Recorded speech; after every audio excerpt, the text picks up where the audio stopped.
Hi, everybody. I'm Sheree from the library, and I love the month of February because it's all about love. And so I decided this month that I would share stories with you that I really love. Not all of these are necessarily new, but I think they're fantastic, and I hope you love them as much as I do. I want to start with some historical nonfiction. I love to read nonfiction because I like to find out things that are true in the world. This is The Family Romanov. It is the story of the last royal family of Russia. It's a little bit about their life before the communist takeover and then their lives after. There is a revolution in Russia. It becomes the USSR. The Tsar and his family, Tsar is the Russian word for king, the Tsar and his family are imprisoned and eventually killed. It's a really detailed story, so you find out so much, and it just makes you have so many more questions of other things you want to learn about. Then there is The War That Saved My Life. This was a book that came out a couple of years ago, and everybody who read it is crazy about it. It takes place in England. It's during World War II, as I said, and there is a plan to take children from London and other big cities that are going to get bombed and are very dangerous and send them into the north of England where they'll live with families on farms and they'll be safer.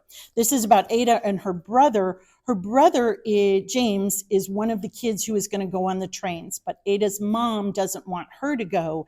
Ada has disability with her foot, and her mom has always been very cruel to her, tells her she's not worth saving, but at the last minute, James helps Ada get aboard the train. And where they land, who they meet, what happens to them. So it's based on a true story. I learned a lot of things that I didn't know before, but it's also a fantastic read.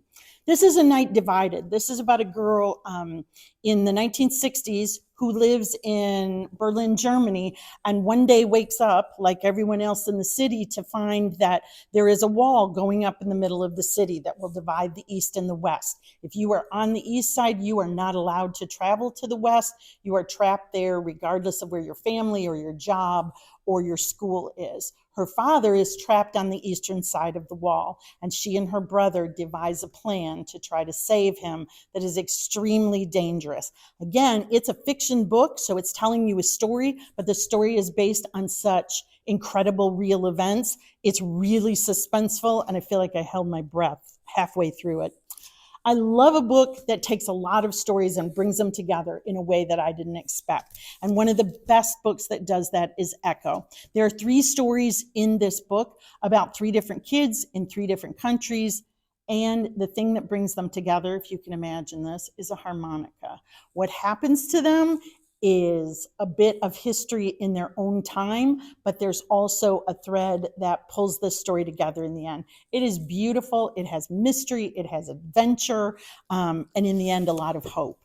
Similar to that idea of 3 stories as refugees, a refugee. This is by Alan Gratz. I've talked to you guys a lot about him, and everything he writes is great. This is just the one I pulled for my favorite.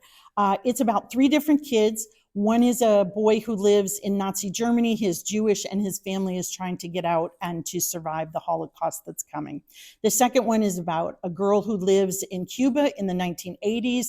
There is a repressive communist government, and her family is desperate to try to escape and is going to board a makeshift raft to try to get to the United States. And then the third story is a present day boy who lives in Syria, where there has been a terrible ongoing civil war, and he and his family are trying to escape to Germany. All 3 stories, it goes back and forth from all 3 stories, and again, joins them together in the end in a way I never saw coming. Really powerful book. I've talked to you guys a lot about, I like books that have all the feels. So I like something that's really intriguing, suspenseful, that really captures your emotions. And 2 books that did that so beautifully. This is The Labors of Hercules Beale. It's about a boy whose parents have died. He lives with his brother now on the Maine coast, and he gets a new teacher who has a very different way of teaching all the kids. They are going to be expected to experience some of the same things that the Greek gods they're learning about experienced. And Hercules Beale, because of his name, is assigned the 12 labors of Hercules. If all that sounds a little too complicated, let me just tell you, this book is funny, it's heartwarming, it's exciting. There's incredible things that go on in this book. And in the end, it has a beautiful finish. The same is true of The Remarkable Journey of Coyote Sunrise. I love this book so much. It's written by Dan Gamenhart. I love everything he writes. This is just my latest favorite. And it's about a little girl whose mother has passed away, and her dad is so grief-stricken that he decides he and his daughter Coyote should go on the road. And they renovate a school bus and they take off, and they don't have a home. They just travel from place to place. And when her dad decides it's time, they move on. It's a wonderful life. They meet tons of different people and amazing things happen to them. But eventually she decides that she wants a home and a family, and they're going to have to talk about all the things that have happened to them. It is a book that reminds us that people are mostly good, that when you open yourself up to people, you'll be rewarded in ways you can never even imagine. Beautiful book. This is See You in the Cosmos. What a cool book. So I have to take away from the book for a minute and tell you a bit of history, which was in the 1970s. There was a very famous astronomer named Carl Sagan, and he had a TV show and taught us all about astronomy and the stars and amazing things that happen in the skies. He had the idea to launch into space a golden record, and on this record, they recorded all kinds of amazing sounds from Earth. So some of it is music, classical music, Chuck Berry, the sound of a baby laughing. There are all kinds of things on the golden record. They produced a limited number. They put them on the Voyager space shuttle and launched them into space, thinking maybe someone would find them and learn some things about Earth. So this is about a boy named Alec. He loves Carl Sagan. He has named his dog after him. And now Alex has decided that he wants to create a golden iPod with updated sounds of Earth and launch that himself into space with the rockets he's built.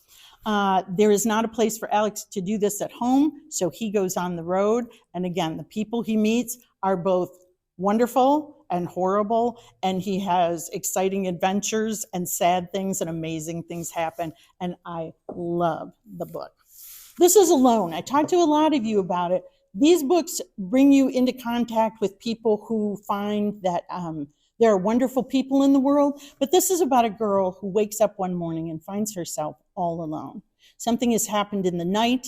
She had told her parents she was sleeping at her grandparents, but they weren't home, so she was there all alone. And when she wakes up, there's no one there. And eventually she figures out what is happening and has to survive all on her own. And it came out right after COVID, when we had all been home alone, and it makes you really think about how much we need others. Last but not least, I want to mention The Eyes and the Impossible. We've talked about this a bunch of times, but I wanted to let everybody know that this book, in fact, is the book that has won the best book of last year. It is the Newbery Award winner, and soon you'll see it all with a bright, shiny gold sticker on it. Best written kids book of the year. I hope that you come in and check out any of these books and love them as much as I do, or find the ones that you really, really love. Have a great month. See you later.